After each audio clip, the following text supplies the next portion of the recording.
Assalamu alaikum class 8. We are going to start a new chapter today, that is information handling. First you should know what is information handling. Information means when you have the data about something, and by handling we mean that we have to arrange this data in a way that they are understandable, like anyone can easily draw any conclusions from the data you provided. Alright, now move to the exercise. Interviews and surveys are methods to collect data. Basically, there are two types of data, primary data and secondary data.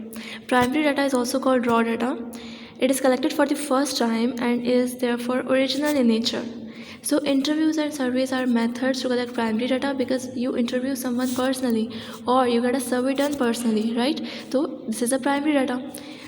Now second is in a frequency distribution, data is grouped into class intervals. Yes, in a frequency distribution table, data is grouped into class intervals. Now the difference between the upper and lower class limit is called range. A dash is a graphical representation of class intervals. Basically you have to arrange your data in the form of bar chart, pie chart, histogram, double bar graph and all that. So basically histogram is a graphical representation of class intervals. Okay, when you have the class intervals, you plot histogram. Now fifth is the dash is the most frequently occurring value in a data set. It is mode. Mode is basically the measures of central tendency. It is the most frequently occurring value in a data set, and you don't need to organize your data in ascending order or descending order. You just need to pick the value that is frequently occurring in the data set. Okay. Now true false, the mean is calculated by dividing the sum of values by the number of values. Yes, true, mean is also called average, and you calculate average by dividing the sum of the values by the number of values, right? Now to determine the mode, the data should first be arranged. To determine the mode, the data should first be arranged in ascending order. No, it's false. I have just told you that we don't need to arrange the data in specific order when we are asked to find mode.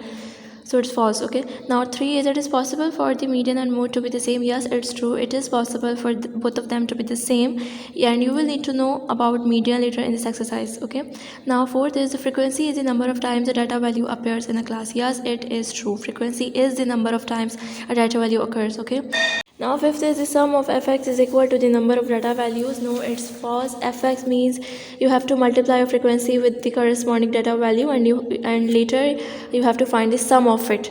And this statement says that the sum of fx is equal to the number of data values. So no, it is not equal to the number of data values. Okay.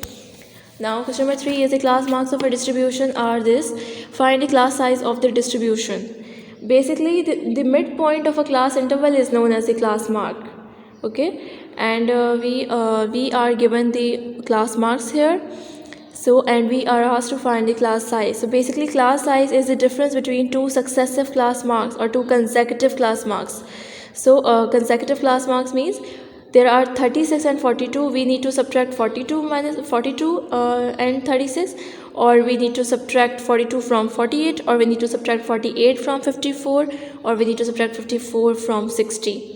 If we want to know the class size, we cannot subtract 36 from 48. We cannot subtract 42 from 54. Alright, so I subtracted 36 from 42 and I've got 6 here. So the class size is 6. Now the class marks of a distribution are this. Find the class intervals and the class size. In the previous question you were just need to asked to find the class size, but in this question you are also asked to find the class intervals as well. Okay, so in the previous question how did we find the class size? The class size equals to the difference between the two successive class marks. And the class marks, the two successive class marks here are 5 or 11, or we can take 11, 17. Also we can take 17, 23, and we can take 23 and 29. Okay, so I chose 5 and 11, and I subtracted 5 from 11, and I've got 6. Now we need to find the class intervals. Now means we need to find the upper limit or upper limit and lower limit. So for that, half of the class size will be 6 by 2, which is equal to 3. Now to find the lower class limit, subtract 3 from each class mark and add 5 to get the upper limits. Okay, now the class intervals are 2, 7, 8 and 13, 14 and 19, 20 and 25, and 26 and 31. Okay, do these questions neatly in your copy. Thank you. Allah Hafiz.